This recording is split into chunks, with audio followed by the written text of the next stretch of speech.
ഇതെന്താക്കാണ് ഇബ? അപ്പുറത്തെ വീട്ടിലെത്താത്ത 2 ഡ്രസ്സ് തന്നിട്ടുണ്ട്. അടിച്ചെടുത്ത 500 റുപ്യ തരാന്ന് പറഞ്ഞിക്ക്. പിന്നെ ഇതൊരു വരുമാനം ആവല്ലോ. പൈസ വേണേ ഞങ്ങൾക്ക് എത്ര ചെന്ന ചോദിച്ചാൽ പോലെ എനിക്ക് ഞാൻ തരില്ലേ. ഇതിന്റെ ആവശ്യം എന്തിനാണ്? വീട്ടിലുള്ള എല്ലാ ചെലവും നിങ്ങൾ ഒറ്റക്കല്ലേ നോക്കുന്നത്. പിന്നെ ഞാൻ ഇങ്ങനെയൊക്കെ ചെയ്യുമ്പോ എന്തെങ്കിലും വരുമാനം കിട്ടുമല്ലോ. പിന്നെ ആവശ്യത്തിന് ഞാൻ നിങ്ങളടുത്ത് വന്നിട്ട് ബുദ്ധിമുട്ടിക്കണ്ടല്ലോ. നീ പറയുന്നിട്ട് വിചാരിക്കും ഇവിടെ പൈസക്ക് അത്രയും ബുദ്ധിമുട്ടി ജീവിക്കുന്ന ആൾക്കാരാണ്.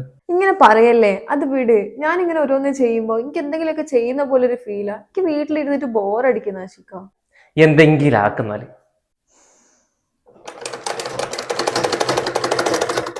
ആമാ ഓർക്ക് ഭയങ്കരമായിട്ട് ഇഷ്ടപ്പെട്ട് പൈസയും തന്ന്. ഓരോ കസിൻസിനെല്ലാം വേണമെന്ന് പറഞ്ഞിട്ട് പിന്നെ ഓർഡർ തന്നിക്കണ്. അങ്ങനെ ഞാൻ സ്വന്തമായിട്ട് സമ്പാദിക്കാൻ തുടങ്ങി. അമ്മ ഞാൻ നിങ്ങളെ പിന്നെ വിളിക്കുക. ആഷിക്ക് വരുന്നുണ്ട്. ഞാൻ എന്തായിട്ടും കഴിക്കാൻ എന്തെങ്കിലും എടുത്തു കൊടുക്കട്ടെ. ശരി. എന്താ മോളെ ഭയങ്കര സന്തോഷത്തിലാണല്ലോ. നീ കഴിക്കാൻ എന്താ എടുത്തേക്ക്? അതോ, എനിക്ക് പൈസ കിട്ടി ആഷിക്ക. അടിച്ചു കൊടുത്തതിന്റെ. അടിച്ചു കൊടുത്തന്നെ പൈസ? ഓർക്ക് എല്ലാവർക്കും ഭയങ്കര ഇഷ്ടമായി. എന്നിട്ട് ഓരോ കസിൻസിന്റെ ത്രൂ 2 ഓർഡർ വേറെയും കിട്ടി. വേറെ ഓർഡറോ? ഞാൻ വിചാരിച്ച അന്ന് ഒരു പ്രാവശ്യത്തെ അടിച്ചെടുക്കാൻ പോകുന്നത്. എന്തെങ്കിലും സ്ഥിരം പരിപാടി ആക്കാൻ പോവാ ആൾക്കാരെ നാട്ടിക്കാനായിട്ട്? അതിനെന്താ ആഷിക്ക, ഞാൻ ഇഷ്ടപ്പെട്ട് ചെയ്യുന്നല്ലേ, എനിക്കൊരു വരുമാനം ആവൂലേ? പറയുമ്പോ നല്ല ജോബും നല്ല വീടും കാറും ഒക്കെ ഉണ്ട്. എന്നിട്ട് കണ്ട തുണി അടിച്ച് ആക്കിയിട്ടാണോ നമുക്ക് പൈസ ഉണ്ടാക്കാന്?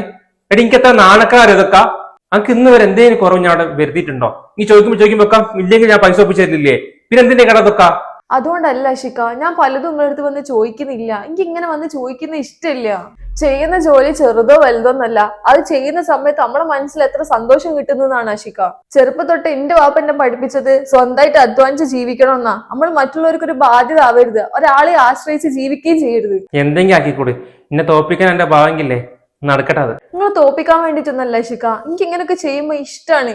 ഞാൻ ചെയ്തോട്ടെ ആഷിക്ക, പ്ലീസ്. നമുക്ക് അത്രയും മനസ്സിൽ സന്തോഷമൊക്കെ കിട്ടുന്നുണ്ടെങ്കിൽ ഞാൻ എന്നെ എതിർക്കുന്നില്ല. നീ ചെയ്തു.